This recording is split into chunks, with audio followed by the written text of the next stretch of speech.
Bergerak di bulan September 2012. Lapak bacanya lah. Death of Author Tour. Diskusi spirit perjuangan pemuda dalam sejarah Indonesia. Pemantik Dwi Yulianto.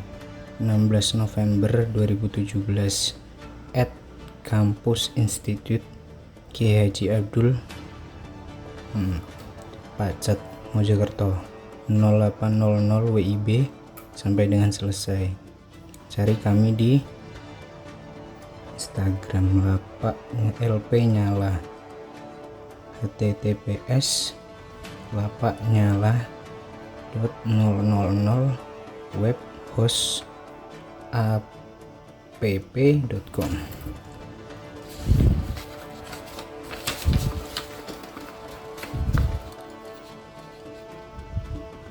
Pertempuran para pahlawan di Kota Pahlawan.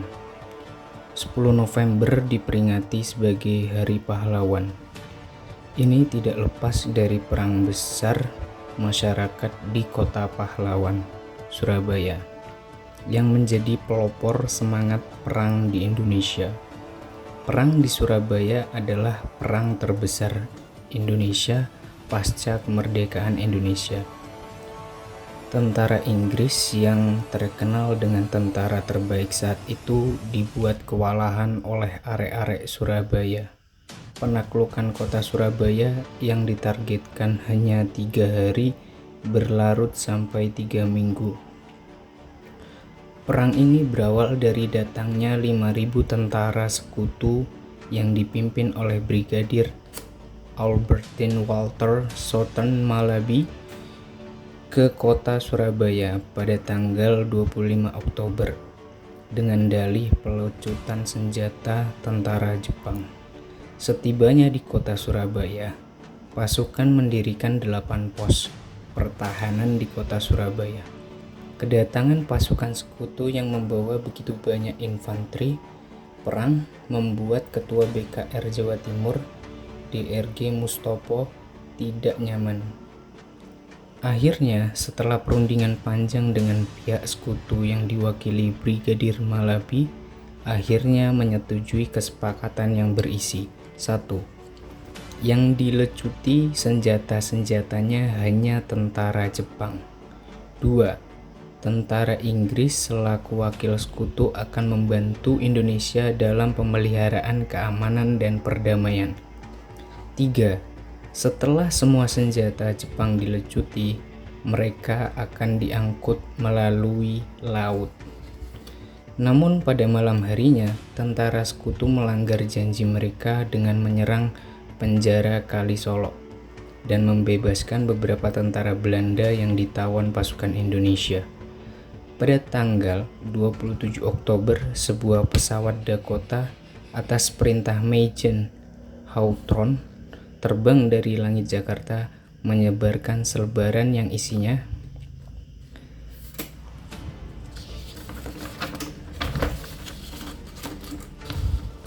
memerintahkan kepada seluruh rakyat Indonesia untuk menyerahkan senjatanya kepada sekutu dalam waktu 2 kali 24 jam.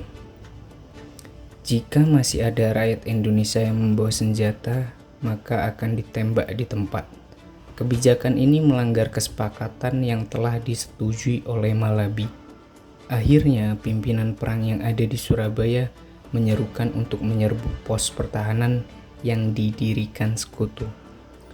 Sebelum kejadian ini, Presiden Soekarno atas usulan Jenderal Sudirman sowan ke Hadratus Syekh Kiai Haji Hasyim Asy'ari untuk mendapatkan petunjuk atas situasi Indonesia saat ini. Akhirnya Mbah Hasyim mengutus Kiai Haji Wahab Hasbullah dan para ulama NU besar lainnya untuk mengadakan rapat besar. Akhirnya menghasilkan sesuatu yang terkenal dengan Resolusi Jihad NU. Resolusi jihad ini langsung disampaikan oleh para komandan perang di seluruh Indonesia, khususnya Komandan Laskar Hizbullah dan Sabilillah. Resolusi jihad ini membuat semangat perjuangan semakin menyala, khususnya kaum muslimin, Ditambah lagi dengan diperkuat oleh fatwa Kiai Haji Hasyim Asy'ari, berperang menolak dan melawan penjajah itu fardu ain yang harus dikerjakan oleh tiap-tiap orang Islam, laki-laki, perempuan, anak-anak, bersenjata atau tidak. Bagi yang berada dalam jarak lingkaran 94 km dari tempat masuk dan kedudukan musuh. Bagi orang-orang yang berada di luar jarak lingkaran tadi, kewajiban itu jadi fardu kifayah yang cukup kalau dikerjakan sebagian saja. Kiai Haji Hasyim Asy'ari. Mayoritas rakyat Indonesia yang beragama Islam tergerak hatinya untuk mempertaruhkan nyawanya dalam pertempuran dan membuat arek-arek Surabaya mendesak para tentara Inggris dan terpojok di pos pertahanan mereka. Serangan total dari arek-arek Surabaya menyerbu 8 pos pertahanan Inggris di Surabaya. 30.000 rakyat bersenjata api dan 100.000 rakyat bersenjata tajam melakukan penyerbuan pada 28 Oktober dini hari. Bridge Malabi menyadari jika pertempuran itu dilanjutkan, maka pasukan Inggris akan disapu bersih oleh arek-arek Surabaya. Pada akhirnya, Malabi meminta bantuan pemerintah pusat untuk melakukan perundingan gencatan. Pada tanggal 29 Oktober, Presiden Soekarno tiba di Surabaya ditemani Wakil Presiden Muhammad Hatta dan Menteri Penerangan Amir Syarifuddin. Hari itu juga Presiden bertemu dengan Malabi di Gubernuran. Pada tanggal 30 Oktober, Majen Hautron tiba di Surabaya dan melakukan perundingan dan gencatan senjata. Pasca perundingan, pertempuran masih terjadi di beberapa tempat. Anggota kontak biro yang bertugas mensosialisasikan hasil perundingan, mulai mendatangi daerah-daerah yang masih bertempur. Salah satunya di Jembatan Merah. Bridge Malabi yang menjadi anggota kontak biro di daerah Jembatan Merah terlibat cekcok dengan pemuda Surabaya dan akhirnya terjadi insiden baku tembak. Bridge Malabi tewas dalam insiden tersebut dan mobilnya diledakkan dengan granat. Tewasnya Bridge Malabi membuat tentara Inggris kesal. Jenderal Christensen, Panglima Perang Inggris di Asia Tenggara, mengeluarkan pengumuman bersifat ancaman ke Indonesia dan mengutus Majen A.C. Mansur menggantikan Malabi. Mansur mengeluarkan ultimatum ke masyarakat Surabaya yang isinya seluruh pimpinan Indonesia, termasuk pimpinan Gerakan Pemuda, kepala polisi dan kepala radio Surabaya harus melapor ke Batavia tanggal 9 November pukul 18.00. Mereka harus berbaris satu persatu membawa segala jenis senjata yang mereka miliki. Senjata tersebut harus diletakkan di tempat yang berjarak 100 yard dari tempat pertemuan. Setelah itu orang-orang Indonesia harus datang dengan tangan di atas kepala mereka dan akan ditahan dan harus siap untuk menandatangani pernyataan menyerah tanpa syarat. Bagi pemuda-pemuda bersenjata, diharuskan menyerahkan senjatanya dengan berbaris dan membawa bendera putih. Batas waktu yang ditentukan adalah pukul 06.00 pagi, tanggal 10 November 1945. Apabila tidak diindahkan, Inggris akan mengerahkan seluruh kekuatan darat, laut, dan udara untuk menghancurkan Surabaya. Tentunya tuntutan Inggris tidak bisa dipenuhi oleh arek-arek Surabaya. Ultimatum tersebut dianggap arek-arek Surabaya sebagai sebuah bentuk penghinaan besar bagi bangsa Indonesia. Bung Tomo, salah satu tokoh paling berpengaruh pada pertempuran di Surabaya, sowan ke Mbah Hasyim Asy'ari untuk meminta izin menggelorakan resolusi jihad di Surabaya dan sekitarnya. Setelah Bung Tomo mendapat izin dari Mbah Hasyim, Bung Tomo berpidato dengan lantang di radio tentang penolakan arek-arek Surabaya untuk memenuhi tuntutan tentara Inggris. Pidato Bung Tomo membakar semangat para pemuda untuk siap mati di medan perang. Pada tanggal 9 November pukul 17.00, Komandan Pertahanan Kota Sungkono mengumpulkan semua unsur kekuatan rakyat untuk berkumpul di markas Pregolan 4. Sungkono mempersilahkan bagi mereka yang ingin meninggalkan kota Surabaya.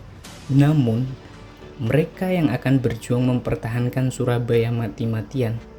Akhirnya, mereka yang setuju mempertahankan Surabaya menandatangani secarik kertas dan berikrar.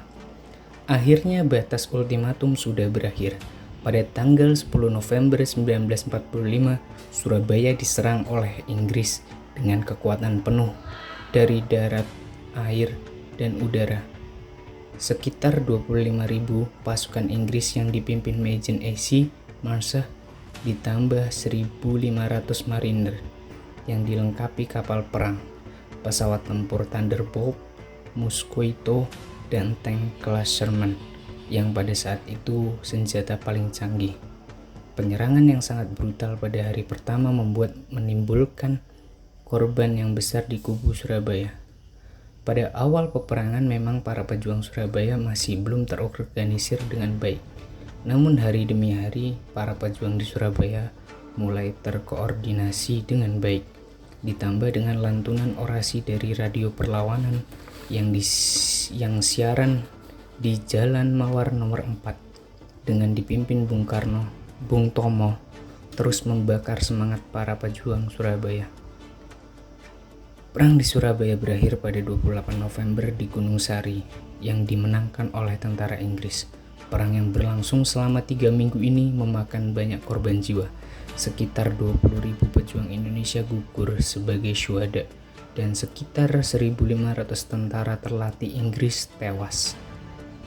Meskipun Surabaya berhasil direbut Inggris, namun Inggris dibuat malu dengan para pejuang Surabaya.